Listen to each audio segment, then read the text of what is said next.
ओम नमः शिवाय। दोस्तों, स्वागत है आप सभी का आपके अपने चैनल खुशहाल ज़िंदगी में। दोस्तों, आज के वीडियो में बात करेंगे हम अगहन यानी कि मार्गशीर्ष महीने के पूर्णिमा तिथि के बारे में। हिंदू धर्म में अत्यंत ही पवित्र माने जाने वाले मार्गशीर्ष महीने की पूर्णिमा का अत्यंत विशेष महत्व होता है। मान्यता है कि इस दिन भगवान श्री हरि विष्णु की पूजा आराधना करने से व्यक्ति को पापों से मुक्ति मिल जाती है। इस बार पूर्णिमा तिथि 18 और 19 यानी कि 2 दिन पड़ रहा है, जिसकी वजह से लोगों में कन्फ्यूजन है कि पूर्णिमा तिथि का व्रत आखिर किस दिन रखें, किस दिन पूजा पाठ करें।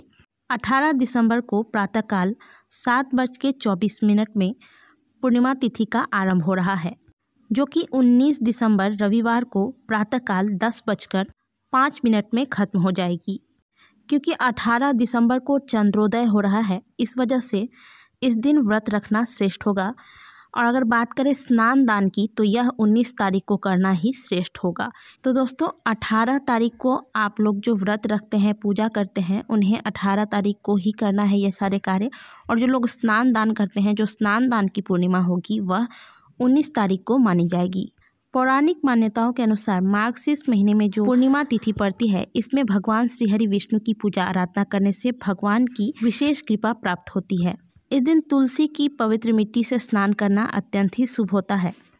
इस दिन किए गए पूजा पाठ, दान इत्यादि का फल 32 गुना अत्यधिक होकर व्यक्ति को प्राप्त होता है। इसीलिए इस पूर्णिमा को 32वीं पूर्णिमा भी कहा जाता है। आइए जानते हैं कि इस दिन ऐसे कौन से विशेष कार्य हैं जिन्हें करके आप भगवान श्री हरि विष्णु तथा माता लक्ष्मी की कृपा प्राप्त कर सकते हैं तथा इस पूर्णिमा का लाभ उठा सकते हैं। इसमें आप अपने लिए पुण्य अर्जित कर सकते हैं, जिससे कि आपका आत्मकल्याण हो, आपकी मनोकामनाएं सिद्ध हो। इस पूर्णिमा पर जो आपको सबसे पहला कार्य करना है, वह तो यह है कि जब आप प्रातःकाल आपकी नींद खुले, आप उठें, उठते ही पहले आप अपने इष्ट का ध्यान करें, यानी कि जिस भी भगवान की आप पूजा करते हैं, जिनमें आपकी आस्था है, पहले उनका स्मरण करें, उन्हें प्रणाम करें।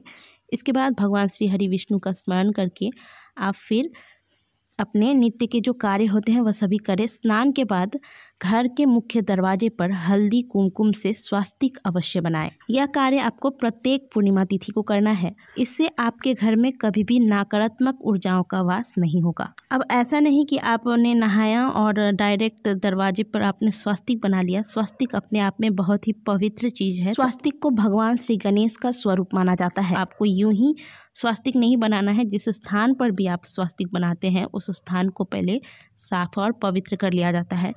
तो दरवाजे को अच्छे से पोंछ कर साफ कर लें। इसके बाद इस पर आप स्वास्तिक का निर्माण करें।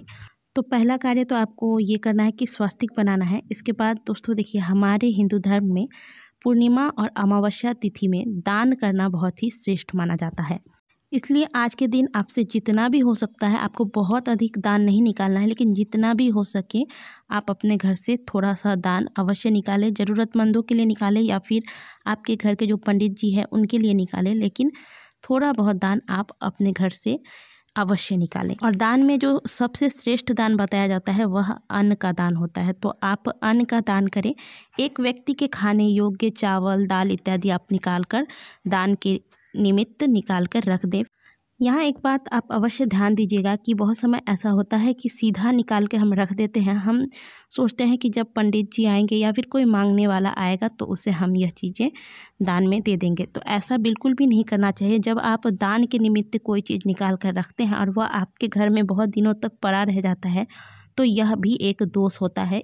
इन चीज़ों से आप बचें। जो दान आप निकालते हैं, उसी दिन आप थोड़ा समय निकाल कर पंडित जी को या फिर जो ज़रूरतमंद है उनको, या फिर गौशाला में जाकर आप ये चीज़ें दान कर दें।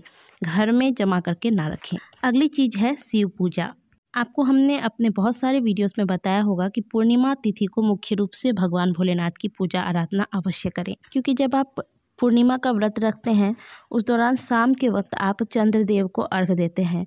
और क्योंकि भगवान भोलेनाथ ने ही अपने भाल पर चंद्रमा को धारण कर रखा है, भगवान भोलेनाथ का एक नाम चंद्रेश्वर भी है, इसलिए चंद्रदेव की पूजा आराधना करने से पहले उनके ईश्वर, चंद्रेश्वर मतलब चंद्र के ईश्वर, तो उनकी पूजा करनी बहुत ही आवश्यक है। तो पहले आप भगवान भोलेनाथ की पूजा आराधना कर लें, इसके बाद ही आप चंद्रदेव को अर्घ देंगे, तभी आपकी पूजा सफल होगी।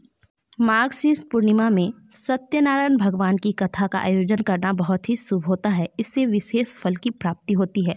इससे आपके घर की जो नकारात्मकता है वह समाप्त होती है, परिवार में खुशहाली आती है। तो ये कुछ चीज़ें जो आपको हमने बताई हैं, इन्हें तो आप अवश्य करें। साथ ही बताते हैं आपको आज का विशेष उपाय। जैसा कि आपको बताया कि 18 तारीख की पूर्णिमा व्रत की पूर्णिमा है और इस दिन है शनिवार। तो शनिवार को पूर्णिमा तिथि पड़ने से यह दिन कितना शुभ हो जाता है यह आप स्वयं ही जानते होंगे कि शनिवार के दिन पीपल पूजा के लिए खास होता है। ऊपर से जब पूर्णिमा या अमावस्या तिथि आ जाती है तो यह दिन और भी खास हो जाता है। तो ये दिन आप यूं ही न गवाएं, इस दिन का लाभ अवश्य उठाएं।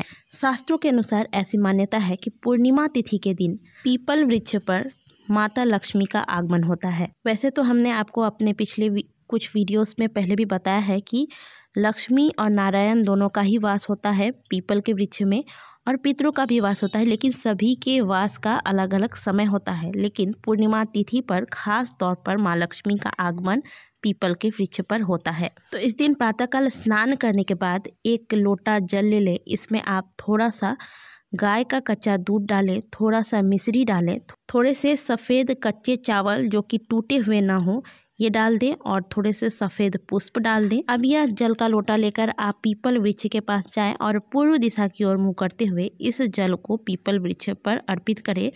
ओम लक्ष्मी नारायणाय नमः मंत्र का जाप करते हुए इस जल को अर्पित करेंगे। जल चढ़ाते वक्त एक बात का विशेष ध्यान रखें कि जब आप हाथ में लोटा लेकर जल चढ़ाते हैं तो आपका जो हाथ है वह ना तो बहुत नीचे होना चाहिए ना ही बहुत ऊपर, आपके हृदय के बराबर आपका हाथ होना चाहिए। जल अर्पण करने के बाद आप एक पीपल का पत्ता वहीं पर गिरा हुआ अगर हो तो आप वहां से उठा लें, तोड़े नहीं। अगर पत्ता नहीं मिलता है तो ऐसे में बाज़ारों में जो कटोरा आता है प्रसाद वितरण के लिए, छोटे छोटे कटोरे आते हैं, पत्ता का भी होता है और पेपर का भी होता है, ऐसा आप ले लें। और इस पात्र में आप 5 प्रकार की सफ़ेद मिठाइयाँ रख लें।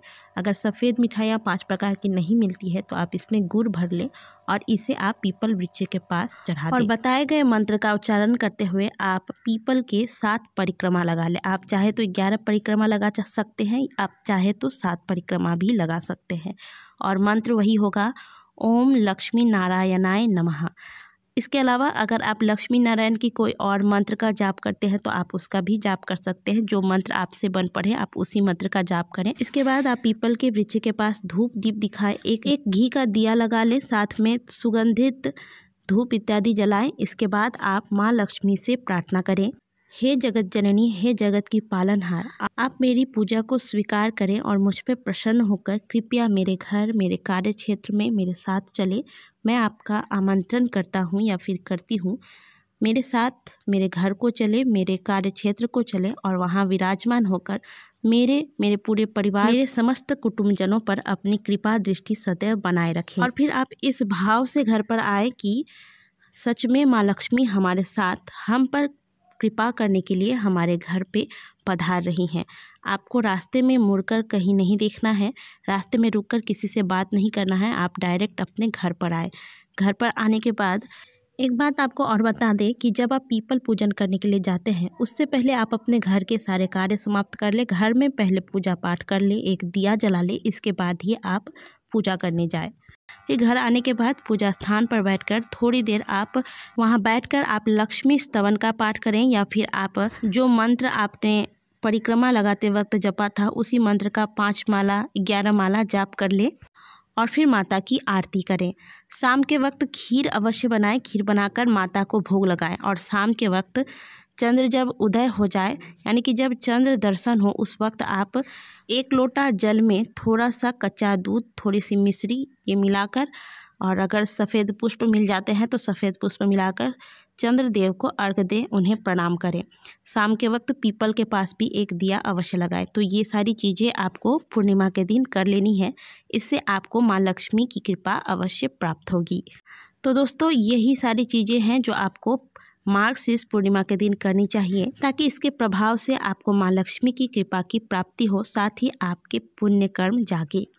आशा है कि आज की जानकारी आपको अच्छी लगी होगी। वीडियो अच्छी लगी है तो वीडियो को लाइक करें, कमेंट बॉक्स में हर हर महादेव अवश्य लिखें। मिलते हैं अगले वीडियो में, तब तक के लिए ओम नमः शिवाय, हर हर महादेव।